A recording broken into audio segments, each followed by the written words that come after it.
Hey everyone, in this video, I will show you how to install YouTube app in Windows 11.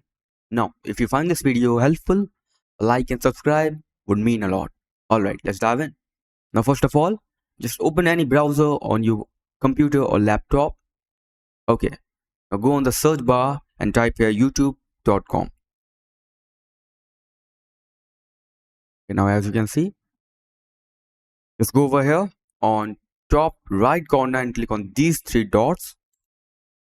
Okay, in here just select cast, save and share, and here as you can see this option install YouTube, just click on it and just click on install.